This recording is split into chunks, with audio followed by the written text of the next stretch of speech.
જેતપુર પોરબંદર લોકસભા બેઠકમાં આવતી જેતપુર વિધાનસભાની બેઠકમાં કોંગ્રેસના ઉમેદવાર મતદાન સ્લીપ છપાવી ન હોય અને ભાજપના ઉમેદવારે છપાવી છે, જે ભાજપના સત્તાધીશો દ્વારા કોંગ્રેસના પરંપરાગત મત વિસ્તારોમાં સરકારી મતદાન સ્લીપો જ ન મળે તેવું કાવતરું રચ્યું હોવાનું કોંગ્રેસના આગેવાનોએ આક્ષેપ કર્યો। પોરબંદર લોકસભા બેઠકને હાલ કોંગ્રેસ પોતાની જીતની બેઠક ગણી રહ્યું છે, તે માટે તેને એડી ચોટીનું જોર લગાવી રહ્યા છે અને ભાજપ પણ આ બેઠક કોઈ રીતે ગુમાવવા માંગતું નથી, જેથી ભાજપ પણ પોરબંદર લોકસભા બેઠક જીતવા માટેનું શામદામ અને દંડના તમામ પગલાં ભરી રહી છે, જેમાં આજે કોંગ્રેસના આગેવાન દ્વારા આજે જેતપુર સેવા સદન ખાતે ચૂંટણી અધિકારીની કચેરીએ જઈ ફરિયાદ કરેલ કે સરકારે દરેક મતદારને મતદાન સ્લીપ પહોંચાડવાની જવાબદારી લીધેલ હોવાથી અમારા કોંગ્રેસના ઉમેદવાર લલિતભાઈ વસોયાએ મતદાન સ્લીપો નથી છપાવી, જ્યારે ભાજપના ઉમેદવારે મતદાન સ્લીપો છપાવી છે, જેથી ભાજપના આગેવાનો દ્વારા કોંગ્રેસના પરંપરાગત જે પછાત લઘુમતી વિસ્તારો અને ઉપરાંત પાટીદાર વિસ્તારોને જે વિસ્તારમાંથી ભાજપને મત મળવાની આશા નથી તે વિસ્તારમાં સરકારી સ્લીપોનું વિતરણ જ થવા નથી દીધું, જેના કારણે કોંગ્રેસના ટેકેદારો મતદારો અને કોંગ્રેસને મત આપવા ઈચ્છતા મતદારો કોંગ્રેસને મત જ આપી ના શકે તેવું કાવતરું રચ્યું છે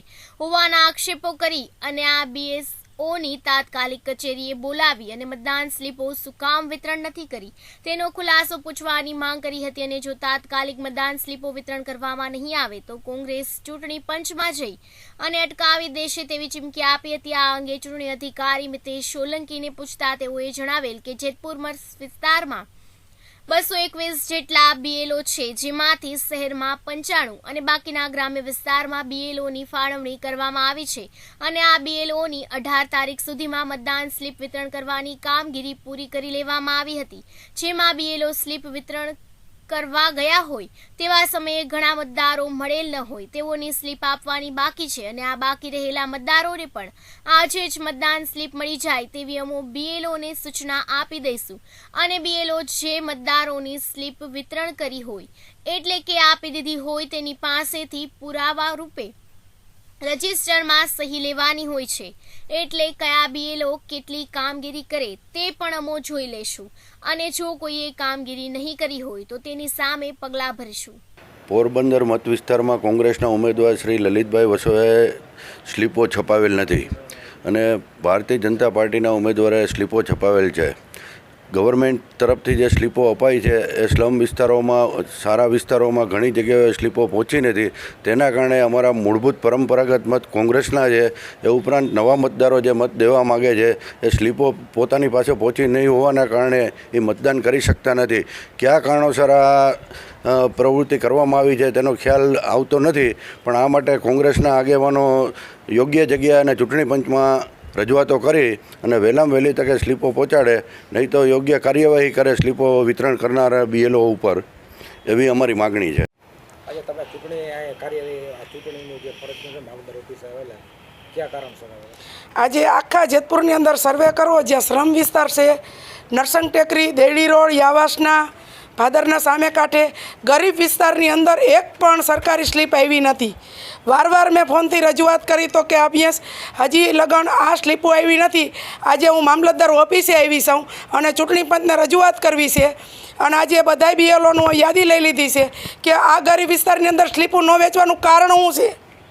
આ ભાજપની શાસનની અંદર જો ગરીબ વિસ્તારની અંદર જે માણસને ગરીબને મતદાન દેવાનો અધિકાર હોય એ પણ આ સરકારમાં છીનવાઈ ગયો છે, કોઈને સ્લીપ દેવામાં આવી નથી અને જો સ્લીપો આજ રાત લગનમાં નહીં મળી જાય તો ચૂંટણી પણ રોકાવી દેવું અને મતદાનનો બહિષ્કાર કરી મામલતદાર ઓફિસે ચકાજામ કરશું।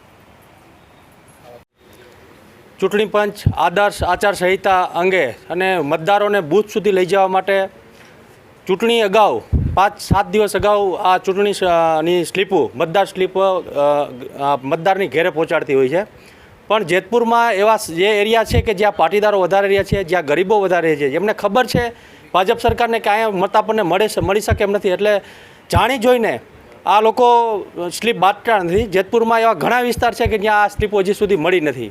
જો સ્લીપો ન મળે, માનો કે સામાન્ય વર્ગ છે, ગરીબ વર્ગ છે, એને તો એમ જ હોય કે સ્લીપ નથી મળી તો મતદાન નથી કરવાનું, અને આ જો કે મતદાન ન કરે એટલે ઓછું મતદાન થાય અને ભાજપના ફેવરમાં જાય, જેથી કરીને મોટી લીડ પકડી શકે। આવું એક કાવતરું રચીને અત્યારે ઘણા વિસ્તારમાં સ્લીપો નથી બાંટી. કરોડો રૂપિયા ખર્ચીને જો સ્લીપો ન બાંટી શકાતી હોય તો આ આચારસંહિતાના ચૂંટણી પંચનું કામ શું છે?